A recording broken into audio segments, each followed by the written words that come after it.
Bismillah ar-Rahman ar-Rahim. Alhamdulillah Rabbil Alameen. Wassalatu wassalamu ala Sayyidina Muhammadin wa ala alihi wa sahbihi ajma'in, amma ba'd. So last week I had begun the discussion about the issue of Qasr, and I said that there's still much more to do this week, inshaAllah ta'ala. And so I will divide today's response into two. Firstly, we're going to continue from where we left off. And then secondly, there's an issue that some people wrote to me about last week, so I'm going to get back to that. Also, I got a lot of feedback. A lot of people said you gave a 45-minute talk and we're not able to listen to 45 minutes. So I'm just going to give the 1-minute response from last week, that safar is not a distance, it is a state of mind. And that you are a musafir when you travel outside of your city to a distance that you and a reasonable person as well, because we don't want to say a crazy person says across the street this is safar. Somebody like a aqil, baligh person would say this is a travel. And what this means is that it is relative, and what it means is that you don't need to ask a faqih. If you are asking somebody, you don't understand the response. You do not come to a shaykh and say, Shaykh, I travel from this to this, am I musafir? You know when you are musafir. And it is possible that two people can do the same journey and one of them considers musafir and the other not, depending on their culture and habit. The one who takes a private jet every day to work 200 miles away and he goes at 8 a.m., comes back at 5 p.m. is not a musafir. And the one who goes the same distance for a one-day trip and he's not a regular and he's going, it's up to your mindset and your culture and your habit. So you know when you are a musafir. That is a 2-minute response. Jayyid. We now move on, and I'm going to come back to one issue at the end. We move on by stating today we're going to do inshallah a number of things. The first of them is that, is Qasr obligatory or not? Is Qasr wajib or not? Generally speaking, majority of the scholars said that it is mustahab. You should pray the 4 rak'at as 2, but it is not wajib. Hence, if a person performs for whatever reason the full prayer and they are musafir, the prayer is valid. They are not sinful, but they have gone against the sunnah. So, when you are in the state of safar, you are rewarded by Allah for praying 2, not for praying 4. Every 4 rak'ah becomes 2. Ibn Umar said, hadith is in Bukhari, I did safar with the Prophet ﷺ and with Abu Bakr and with my father Umar. And in every journey, every time we prayed Qasr. This was their habit. So Qasr is the default. To not do Qasr goes against the sunnah, but it is something that the salah is not going to be batil. It is permissible, but it goes against the sunnah. So the point here, Qasr is rewarded by Allah. No one should think that if I pray 4, I'm going to get extra reward. No, Qasr is rewarded by Allah. Jayyid. Second point, when does Qasr begin? Once you've decided it is Qasr for me. So this Friday I'm going to Atlanta, clearly that is Qasr for me. When will Qasr begin? When I pack my bags, I'm about to leave for the airport, is Dhuhr time, right? Can I start my Qasr knowing I'm stepping out the door and I'm heading to the airport? I said, let me just do Qasr and Jama', Dhuhr and Asr, get it out of the way. Can I do Qasr from my house? How about if I get to the plane and I'm waiting and it's almost Maghrib time finishing, or let me just pray Dhuhr, Asr on the plane, but I'm still in my city? Or when does Qasr begin? So again, as you can imagine, there are a number of opinions. However, the overwhelming majority of the Sahaba and Tabi'un, they had one opinion. So alhamdulillah, we can say, in this case, we have a vast majority who says, Safar begins when you travel outside of the walls of the city. When you leave the final habitations of the city, and you are now, your back is to the city and you're walking away, you're going out. Even if you can still see the city, but you have left the premise of your land, not your country, but your city. And there are numerous narrations from the Sahaba themselves. Of them is that some of the Sahaba, they would break their fast. It's Ramadan, they're going to go on a long journey, so you're not going to fast that day. But they're fasting when they wake up. You cannot just wake up in Ramadan and say, oh, I have a safar at 6, let's say 2 p.m., let's say, and say, I'm not going to fast today. No, you are Ramadan, you are not musafir. Now, imagine in those days you're walking at 7 a.m., you're not going to be able to fast, right? You know you're going to break your fast. You are still starting in Ramadan, you're going to be fasting. Some of the Sahaba, when they walked outside the city, he said to his servant, okay, give me the water now. Give me something now to break. I have a long day ahead. We don't need, we're going to break the fast anyway. And his servant said, I can see the walls of the city. He said, doesn't matter, give it to me now. We're safar now. The safar is done. Even if you can see the walls of the city, but you are left the premises. Now, in those days they had walls. In our times, there is no wall, so you have to use a bit of a cultural thing because, habitation goes smaller and smaller, you get to smaller and smaller places,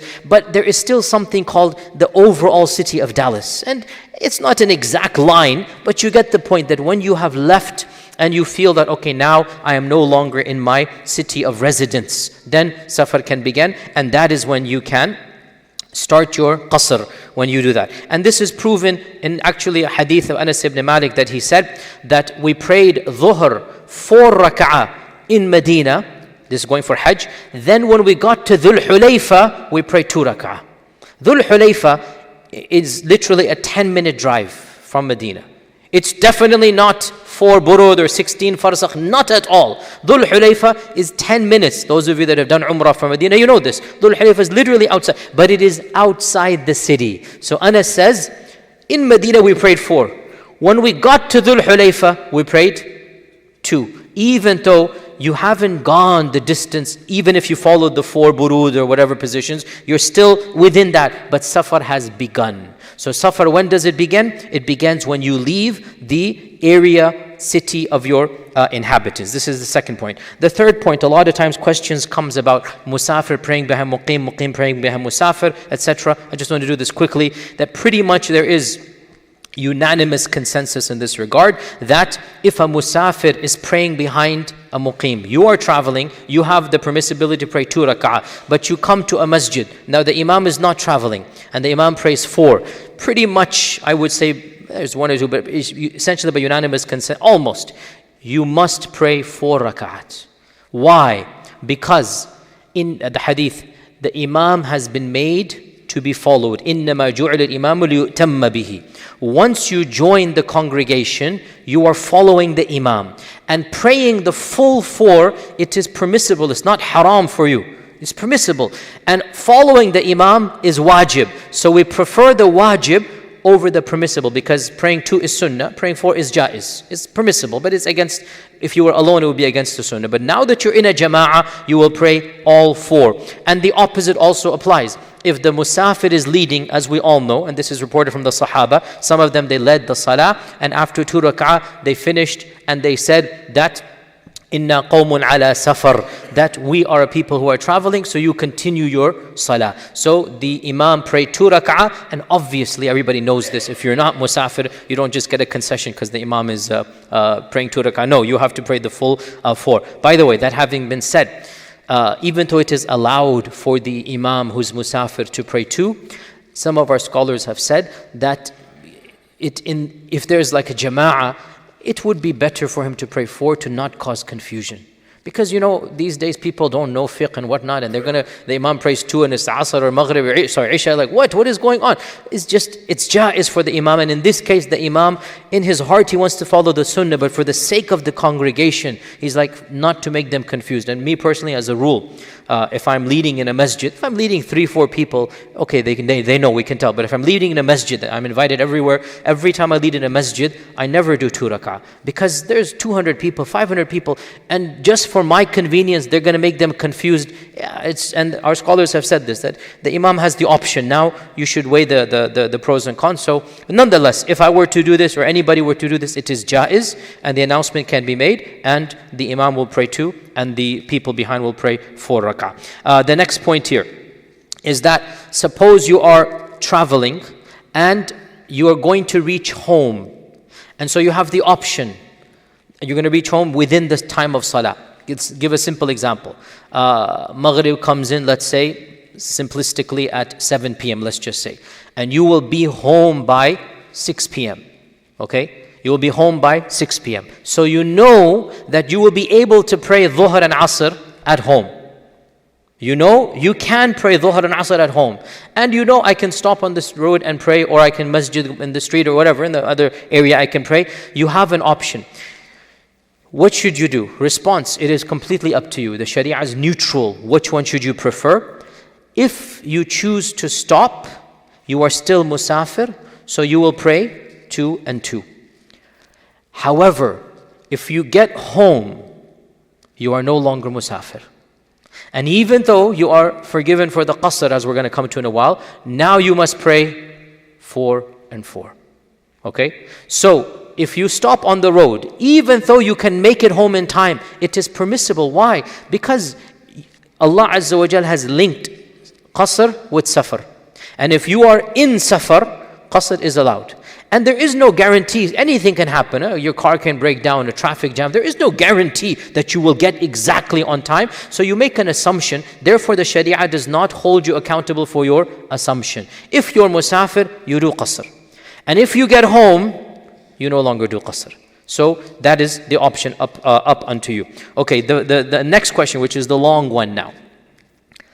How long can you do qasr for? How long can you do qasr for? This is the big issue of today. So we divide this question, this is question number 5 I'm doing in today, into 2 scenarios, 5A and 5B. The first scenario is that, well, before we even get there, before 5A and 5B, we're talking about, what is the scenario talking about? We're talking about you have arrived at a temporary destination. We are not talking about en route. That's not, no scholar says that there's a limit en route. People would take 2.5 months or 3 months to go from Morocco to Mecca. 3 months, and the whole route is obviously qasr, because you're musafir.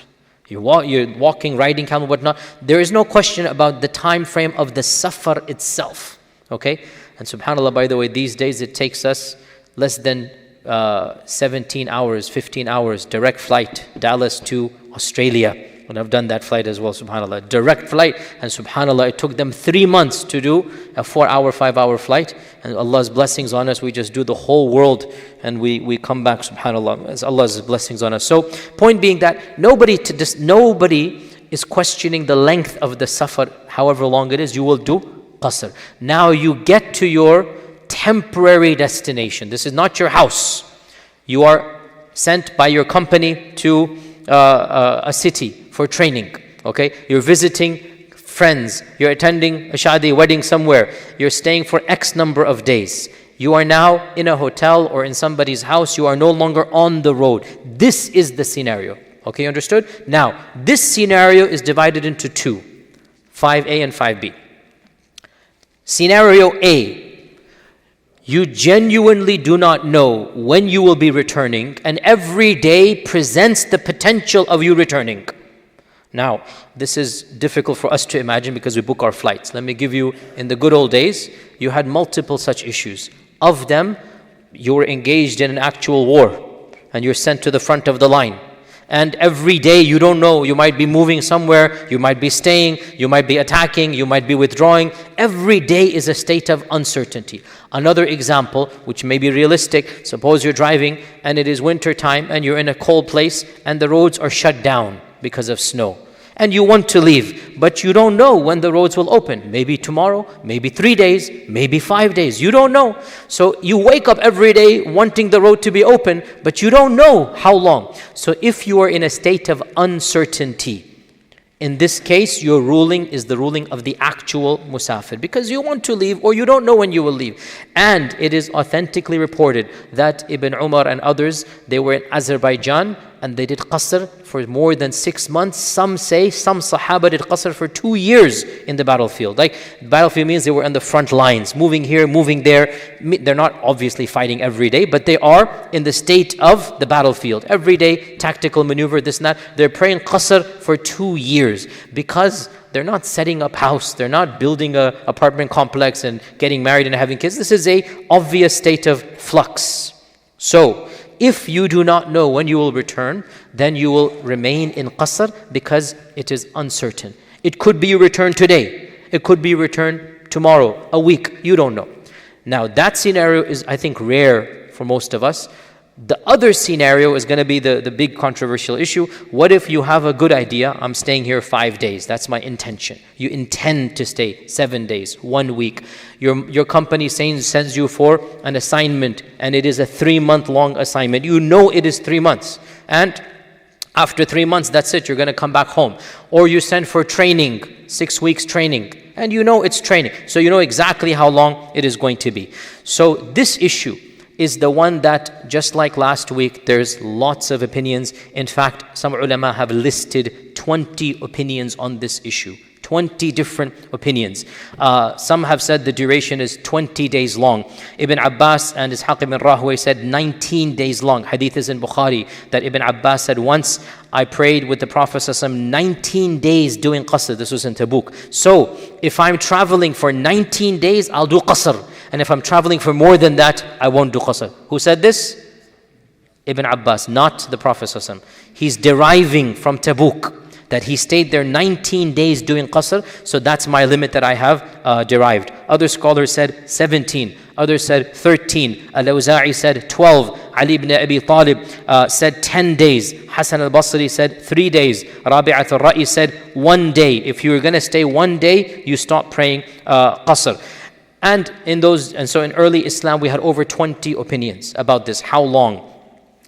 Once again, all of them are trying to derive from the life of the Prophet ﷺ a number. Our Prophet ﷺ did not explicitly state, you may continue to do Qasr for this many days and then you must swap over. In the famous books of hadith, there is nothing like this whatsoever. What do we have? Derivations. Like we explicitly found Anas deriving.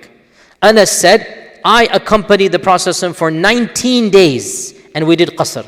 So I have derived from this, if I travel for 19, I'll do Qasr. And if it's more than 19, I won't do Qasr. So he is getting it from the Qasr of the Prophet ﷺ for 19 days. Now, obviously, once upon a time, fiqh was much more vibrant and ulama were giving their positions. And then we have the era of the flourishing of the madhabs, and then we have the era of the codification and ossification. So what happens is, out of all of these 20 opinions, essentially only 2 make their way into the madhabs. Okay? Because again, fiqh had different stages, and the madhabs basically evolved and codified and then made things in many ways easy as well, and in many ways, as we said, they kind of had their position. So essentially what happened is we have 2 major camps. The first camp is the Hanbali and the Shafi'i and the Maliki school. And essentially, all of these say that the Qasr is only done for 3 days. If you know you're going to spend more than 3 days, then no Qasr. So now, I said generally, technically the Hanbali say 20 salah. 20 salah. So they count by salah. Okay? So they will literally count by salah. Whereas the Shafi'i say you ignore the day of arrival. And so basically essentially it's 3 days. So basically the issue of 20 salah for the Hanbalis, and then Malikis and Shafi'is say that once you go to the 4th day, then you become a muqim. Okay, so once you get to the 4th day, then you are no longer able to do safar. And what is their main evidence? And again, all of these are derived. We have evidences, but they're derived. They're extracted from things of the Prophet sallallahu alaihi wasallam. The Hanbalis, they bring forth the hadith in Sahih Muslim that the Prophet not in Sahih Muslim, Abu Dawood, that the Prophet sallallahu alaihi wasallam, he arrived in Mecca to perform Hajj basically, on the morning of the 4th of Dhul Hijjah, and he prayed Fajr in Mecca. And he prayed all of the 4th and all of the 5th and 6th and 7th, all of them in Qasr, and that was 20 salah. Then he prayed Fajr outside of Mecca in the valley of Abtah, and Qasr began from there in Mina. So they derived 20 salah from the 4th, 5th, 6th and 7th of Dhul Hijjah. Okay, 4th, 5th, 6th and 7th of Dhul Hijjah, and do the numbers 5, 10, 15, 20 salawat. Okay, the other 3 madhabs, they said I made a mistake clearly. It was not 3 days, it was 4 days. I made a mistake. Beyond the 4th day, I wanted to say, not beyond the 3rd day. Beyond the 4th day. So the other 3 madhabs also derive the 4th day. That if you are traveling for 4 days, the final of the 4th day, you will not do qasr. However, the way that they calculated it, they said you don't look at the day you arrive. You look at the evenings. So the Shafi'is might allow 22 salah, let's say. Okay? But definitely not 25 salah. So the Shafi'is and the Malikis are a little bit different in how they define, but essentially the time frame is 20 salahs for the Hanbalis and 4 days for the others. Not 3 days, it was a mistake, slip of the tongue, 4 days. Now, this is the other madhabs. Now, another evidence that they use, they have a number of derivations that the Prophet ﷺ told the Muhajirin to not stay longer than 3 days in Mecca. But again, the response is that was about the Muhajir. They were prohibited from returning to Mecca permanently. Once you've done Hijrah to Medina, you're not allowed to reside in Mecca. And their point is, okay, this is residing, that the prohibition is there. So once again, they derive it from there. So this is the 3 madhabs. The Hanafis are the only madhab that took another position, and that is 15 days. 15 days. And they don't have any explicit evidence for 15, but they make qiyas upon various things which are a bit like, they're not directly related. Like for example, what is the maximum number of tuhur days, yani of the lady of hayd? It's not exactly related to salah, but they somehow derive from this that you can stay 15 days. And so on the 16th day, if you're going to stay 16 days or more, then you are not allowed to do Qasr. Okay, you must perform the full salah. Now, obviously, you heard me last week and we went over that the distances are all derived. Well, now you've seen yourself that the numbers that people are taking are also extracted, nothing explicit. So, whoever wishes to follow their madhab, alhamdulillah, that is good. And as you know my position, I encourage the following of the madhabs, generally speaking. But I am not a fanatical follower. I don't think it is healthy for every single issue, especially those that deal with modern issues of living in the modern world. And this is, leave it to our modern scholars to talk about. Sometimes we need to rethink through. So in this issue, if you wish to follow your madhab, I have told you what it is. For 3 of the madhabs, it is 20 rak'ah or 4 days. And for the Hanafis, it is 15 days. As usual, Ibn Taymiyyah comes along and he rocks the boat. And it's not only Ibn Taymiyyah, others as well. And Ibn Taymiyyah is very clear that whoever says that there is a number of days that you're going to be musafir, either 3 or 4 or 10 or 12 or 15, has brought forth a statement upon which there is no evidence. La dalila alayhi. This is Ibn Taymiyyah's position, that there is no evidence from the Sharia. Now, the problem with this is the implication is that you could be musafir for long period of time. What if your company sends you for 6 months? Isn't that common? That you have an assignment for 6 months? And so for 6 months, are you going to be musafir for 6 months? Believe it or not, some modern followers of Ibn Taymiyyah, including our dear Shaykh and teacher, my own teacher, Shaykh Ibn Uthaymeen, Allah yarhamu, he would very clearly give this fatwa. He would follow this to its logical conclusion, even though Ibn Taymiyyah never said that, by the way. I mean, means he didn't open the door for 6 months. I mean, but our Shaykh, may Allah bless him, and again, to quote an opinion is simply, this is not an emotional thing. A'udhu billah, I love him more than anybody can who hasn't studied with him. But it is an opinion of his, and I respectfully disagree, but he would publicly say this. I heard this with my own ears, and it's well known in his fatwa. Students would come to him, he's of course a Saudi scholar. Saudi students were sent to this country. I think now it's almost dwindled down, but they were sent to this country for 4 years at a time, 5 years at a time. Student comes to him and says, Shaykh, the government has sent me to America for 4 years. And I know I'm here for 4 years. I have no intention of remaining for more than 4 years. May I consider myself a musafir? And he would very publicly say, yes, you are a musafir. Now that position is almost unprecedented and unheard of. But it is the logical conclusion if you go the full way. Ibn Taymiyyah himself did not go that far. Ibn Taymiyyah is very clear. Somebody asked him, and I have the references here, that I intend to stay in a city for 1 month and then I plan to return. Ibn Taymiyyah said that the better opinion for you, the safer position for you, is that you do not do qasr for 1 month. You pray the full for 1 month. This is explicit. Like, this is too long. What he's trying to say, this Ibn Taymiyyah's position is basically the one I'm very sympathetic to, which is, use your common sense, but don't be foolish. Like the 4-day limit or the 20 rak'ah limit, what if it's 21 rak'ah? It changes? It doesn't make any sense.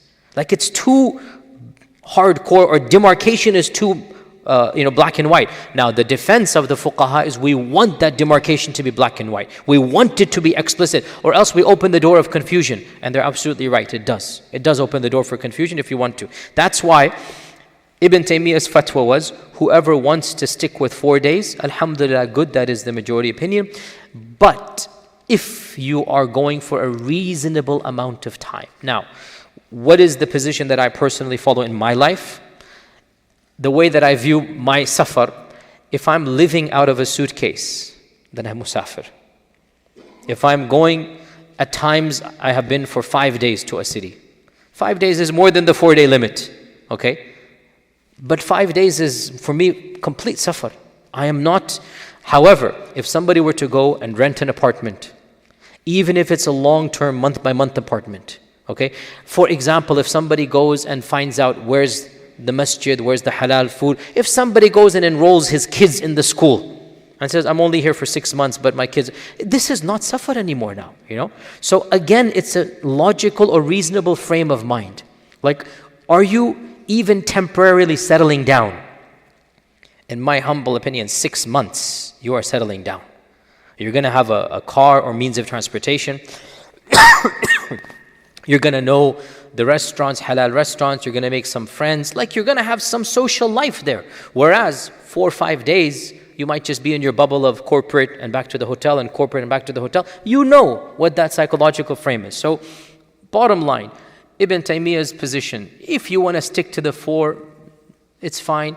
If it's a little bit more than this, okay, no big deal, as long as you're actually musafir. Okay, so this is what I agree with, and inshallah that is the correct one. Okay, the final issue before I get back to the other issue that I needed to, because there's 2 issues I need to do. And we didn't talk about jama'. We talked about qasr. We did not talk about jama'. Let's talk about jama' quickly. Jama' means you combine Dhuhr and Asr, and you combine Maghrib and Isha. There is no other permutation of Jama'. You cannot do Jama' with Fajr, you cannot do Jama' with Asr and Maghrib. These are the only permutations. Jayyid. The issue of Jama' is not allowed by the Hanafis for travel. The Hanafi ulama only allow Jama' for the Hajj, in Hajj and Arafat. That's the only time they allow Jama'. For them, Jama' is something the pilgrims do in Arafat, not even in Mina. And they have their, they have their ways of looking at those hadith, because there's at least 10 hadith that the Prophet ﷺ prayed Qasr in traveling, Jama' in traveling. At least 10 in Bukhari and Muslim. It's actually very explicit. Nonetheless, the madhabs, we respect them. And so the Hanafis, they said, one of them said this is Jama' Suri, i.e. you think it's Jama' but it's not Jama'. For example, if Asr comes in at 4 p.m., Jama' Suri means you pray Dhuhr at 3:50 and then 3:55, mashallah, okay, even more. Depends on how much taqwa you have when you pray Dhuhr. So our Imam wants to push it even more. I wanted to have husn al-dhan, say, you know what, pray Dhuhr long, but he was, no, 3:59 you pray, okay, bismillah, okay. So you pray Dhuhr right before you say salam, you look at your watch, it is exactly 4 o'clock. Then you stand up and you pray Asr. This is how most of the Hanafi scholars interpret it. The response is, this is more difficult than Qasr itself. I mean, this is like, you're putting an exact barrier and whatnot. But anyway, that's their position, that according to their paradigm, there is no such thing as Qasr.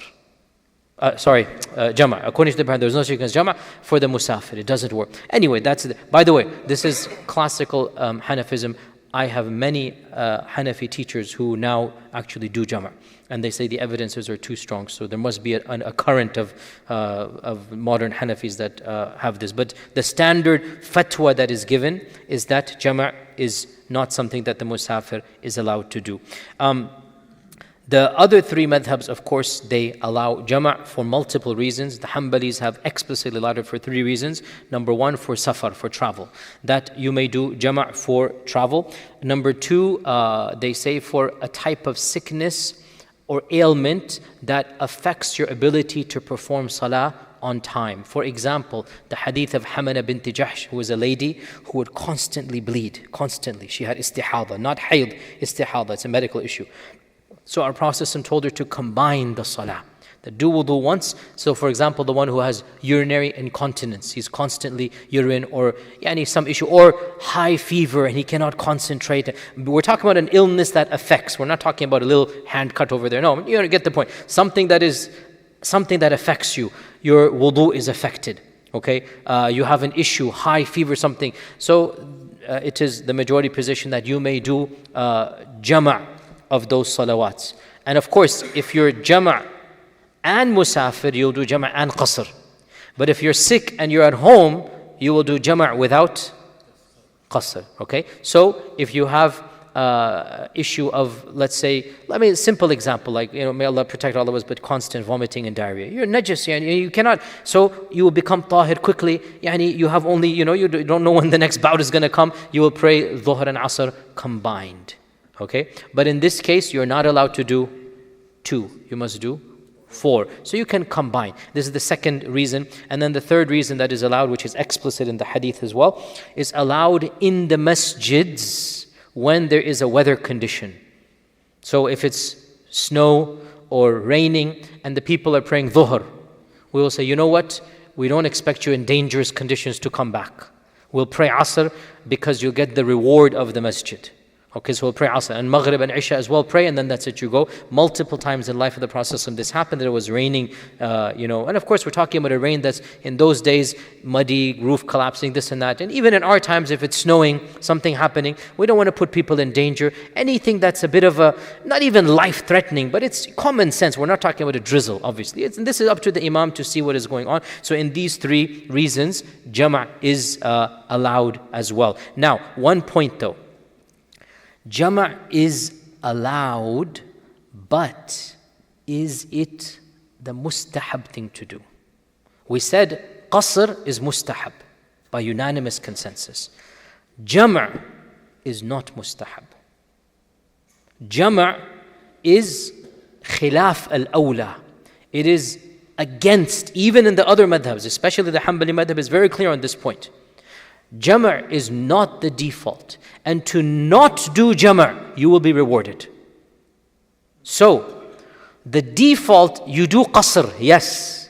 You don't do jama'.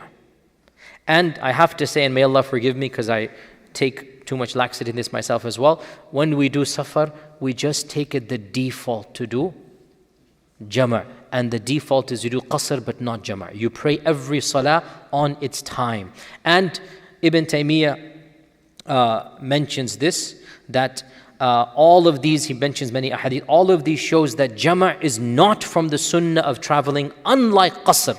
Rather, jama' is only done when there is a need to do so, regardless of whether one is traveling or not. Therefore, if the traveler needs to do jama', he may do so. For example, he's on the camel and he's going to have to stop the camel. It's an awkward inconvenience for this person. He may go ahead and do jama'. However, Ibn Taymiyyah says, as for the one who stops in the village or city for a few days, then his ruling becomes the ruling of the muqim.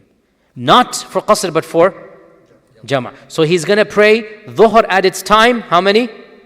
2. Very good. You guys following this. And asr at its time, and like that. And Ibn al-Qayyim says that jama' is not a recommended sunnah, in contrast to what majority of musafirin think. So it's not just our generation. Ibn al-Qayyim also says this. The majority of musafirs, they get lazy and they just think we should do jama'. Rather, jama' is the exception and not the rule. Regardless of whether one is traveling or not, that one should pray salah at its time. That is the default ruling. So, when we are traveling, yes, on the side of the road, you got to step over, understandably. You don't want to stop again. Go ahead, do jama'. But once you get to the next city, once you are there temporarily, the default, now, Because you are musafir, you are not sinful for doing jama'. But it is khilaf al-awla. It is basically, call it makruh. Yani you get reward for doing on its time. Unlike qasr, you get reward for doing qasr. But for jama', you do not get reward. You actually, it's the opposite of that. One other point before I go back to final, that is that there is a common fatwa that everybody asks me about, and it is being propagated. And I am very hesitant to even say it, but only because people say this, that they find on Islamic websites and whatnot, that one can do jama' for no reason. One can do jama' for no reason. And they quote a hadith in Sunan at-Tirmidhi, which is authentic, that our Prophet ﷺ, one day, he combined between Dhuhr and Asr, and then between Maghrib and Isha, and the Rawi says, بِغَيْرِ خَوْفٍ وَلَا safar. There was no khawf, there was no safar, there was no rain, nothing going on. And he did it, and then he said, I wanted to make things easy for my ummah. I did not want to put a haraj on my ummah. Okay, so this hadith is in Tirmidhi, and the Prophet ﷺ did jama' without any reason. Now, we all know that the non-Sunni firqa takes this as the default, and they do jama' every single day of their lives. Right? We know this, or those of you who don't know, I'll just taught you this. Now, this hadith is found in Tirmidhi. At-Tirmidhi himself says, in my entire book, every hadith I mention, you will find ulama that have accepted it except for 3 hadith. 3 hadith, I don't know any alim who ever accepted it. And he mentions this one as well. Accepted meaning the fiqhi ruling, that practiced this hadith. That I don't know any alim that practiced this. This is before Tirmidhi. This is not a fatwa that was known before Imam at-Tirmidhi. Nonetheless, some ulama throughout history after Tirmidhi did say, look, the hadith is clear. And so they said that once in a while, if you need to, then you may do jama'.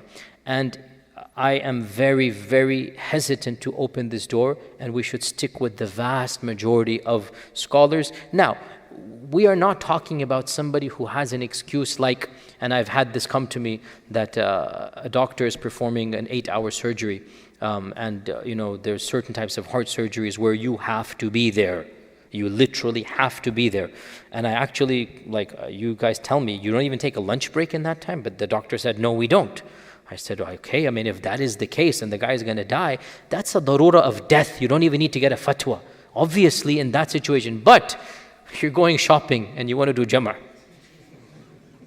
match aa raha hai, jama karke namaz padh lete hain, that's it. You're going to open this door, it's going to be a laugh and a joke, Like just because of a football match, somebody says, I don't want to do jama' before. I understand if there's like a surgery or something, then you might even be able to make qiyas of sandstorm or, rain falling like that okay, this is a circumstance. But to open this door and say, if life is awkward, shopping and whatnot, we should not do this. We have to pray on its proper time. Okay, I said I'm going to do one other thing and then we're done, inshallah. And that other thing is as follows, that from last week, somebody pointed out to me a long semi-article, somebody wrote that they really did not like the fact that I mentioned Queen Elizabeth I. They were very irritated, and they said that I am trying to make fun, a'udhu billah, of the scholars of Islam, a'udhu billah. I have never, a'udhu billah, wanted to do this, but I'm simply teaching you where did these measures come from. And so there was this issue of, I'm trying to be mocking when I mention, Queen Elizabeth and whatnot. Now, one of my mentors said to me, anytime somebody criticizes you, before you become defensive, think, maybe there's an element of truth, and then also understand the psychology of the critic. And in this case, I really don't think I have done anything wrong by telling you a factually correct statement that the person or the entity or the group that defined the mile the way that we understand it is Queen Elizabeth I's era. She got together a group and they passed a law. And just to prove this point, and by the way, the whole issue of how many miles, as we said, there's so many opinions. This many. Suppose we say it is 48 miles. Suppose we say that. Even though the Prophet ﷺ, if anything, there is some things are mentioned in burud and farsakh. Burud and farsakh. Suppose we say 48 miles. I actually wanted to explain to you that what this is. For example, Hajjawi, one of the great scholars of Hanbali Islam, listen to this. He says a mile is 12,000 steps. Every step is 6,000 dhira. Every dhira is 24 fingers in length widthwise. Each finger is 6 grains of barley if you lay them side by side. Each grain of barley is the size of 6 hairs from a work horse called a birdawn. This is how he is defining it. It's not Queen Elizabeth I. And some modern people have tried to calculate this out, and they have gotten varying numbers from 80 to 160. Because what is a dhira? What is a finger? If you understand a finger, if you have 0.1 inch difference, by the time you get to how many fingers is in that, the answer is going to be much larger than so the variation is so large. Ibn Raf'a, who was the one put in charge in 7th century Cairo of the marketplace, hisabs and measurements, he wrote a book, a chronicle of weights and measurements, and he called it Al-Idah wal-Bayan fi Ma'rifat al-Mikyali wal-Mizan. And he writes in this book that our scholars have differed how much a mile is. The Hanafiya said it is 4,000, this is a dhira. 4,000 dhira. The Malikiyya, some of them, like Ibn Abdul Bar, said it is 3,500. And Ibn Habib said that it is 2,000. And the Suqi said the famous position of the Malikis is that it is 2,000. And some have said it is 3,500. The Shafi'iyya said the mile is 4,000 steps. The Hanabila said the mile is 6,000 dhira. And this is how much they defined it. Now, even within, this is a classical book. And I wanted to explain, A'udhu Billah, I'm not making fun of anyone. I'm just saying, and I'm sorry if this offends you, but it is a factually correct statement. If you feel that when you are driving your car, that's what I said, driving your car, I explicitly said that, and when you cross 48 miles of your car odometer, I know exactly what I said, you think that your safar has begun, the car odometer is 48 miles. Who said that's 48? Ibn Qudama? Ad-Dasuqi, An-Nawawi, Ibn Hajar, where'd you get that from? And I'm sorry to be breaking the news to you, that definition comes from Queen Elizabeth I. Your car odometer was not measured by a classical scholar of Islam. And even in the classical scholars, I just gave you 7 positions about, and this is, by the way, how much is a mile? Even the 48 number is huge controversy. How many burud, how many farsakh, how many, the conversion factors is so much. And so this really does go back to this issue that the reason why I brought this topic was so that we appreciate in a very non-emotional topic. In the end of the day, who cares if you follow the 48 positions? It's not a big deal. I wanted to bring a topic that has no emotion. Why? Because there are topics that are emotionally charged. Gender issues and roles. Okay? Societal issues, democracy, living in the secular state. These are much more, people think they know the haqq immediately, and they might quote you a classical position about a modern issue. And I purposely wanted to demonstrate, guys, we respect our ulama immensely, but they're human beings. Had I been alive 1,000 years ago, I would be the same thing. Just because many ulama said 48 miles doesn't make it the religion of Allah subhanahu wa ta'ala. Now what does that mean? Free for all? No. The other group that they want to stick with the madhabs, I respect them, they are looking at what happened especially in the 80s and 90s, when a certain trend arose and they opened the door for a free for all. And this free for all led to a lot of chaos in the ummah and splintering and deviation. And some have even said that radicalism and these fundamentalist movements are a result, even though that's not fully true, but perhaps there's an element of truth. Perhaps there's an element of truth because in the end of the day, those movements do stem from the larger movement that did open this door. But I don't think that is the main reason. But they see what happened of opening the door for ijtihad. So this has resulted in a new generation coming, and it's human nature, for every action there's an equal and opposite reaction. A new generation, much more nuanced, much more, alhamdulillah, educated than the 80s and 90s generation, and they're saying, khalas, we're going to stick with it. Let's not open this door at all. And I appreciate the sentiment. But if we want Islam to flourish, for the more difficult questions, Safar is no big deal. You want to stick to 48? Alhamdulillah. But I purposely went into 2 hours lectures to demonstrate the evolution of fiqh in a case study. I did it on purpose so that we then have an idea. Now, does this mean all of us in this audience are going to do this? No. Obviously, our ulama do it. And here we go to the final point. My suggestion to all of you is up to you. You choose the alim or the ulama that you think are the most suited. You have to, that's your ijtihad. And there are plenty, and ulama have track records. And I personally look up to a group of ulama across the world, and especially the councils of fiqh. I really look up to them. And generally speaking, I'm sympathetic to that strand of fiqh, which is respectful of the madhabs, but not blind following them. This is my version, that we really respect. And generally, I do follow Hanbali madhab in my personal life. And I follow that. But in some issues, especially in issues that are going to be controversial to the Muslims of our times, difficult for them as a society to follow, we have to rethink through. And that's where fiqh councils come in handy. You have many great ulama. Shaykh Qardawi is there, Shaykh Yusuf al-Juda'i, Abdullah Yusuf, somebody look up to, Shaykh Saman al-Awda, Shaykh Muhammad Hassan Dado. And these are all within their own way. They're slightly different. They're not all the same, but all of them are on the same wavelength, that we come from the madhabs with respect, but we fine-tune where needed. These are the groups I look up to. Overall, the fatwas I give you generally will come from that school of modern Islamic thought. And I respect that some people find this uncomfortable and they want to stick completely. That's fine. Allah's not going to punish you. Go for it. But I firmly believe if we want our children and their grandchildren to really practice Islam and flourish, we're going to have to rethink through some issues. Not safar. Safar is not a big deal. But just to give you a case study. And with that, inshallah ta'ala, we are done with traveling. Let's get back home. We'll continue, inshallah, next week. After reaching home, he will pray full. As we said, when the musafir gets back home, he is no longer musafir. So he needs to then do that. I'll answer privately, inshallah. We finish up. Jazakallah khair. Subhanakallah.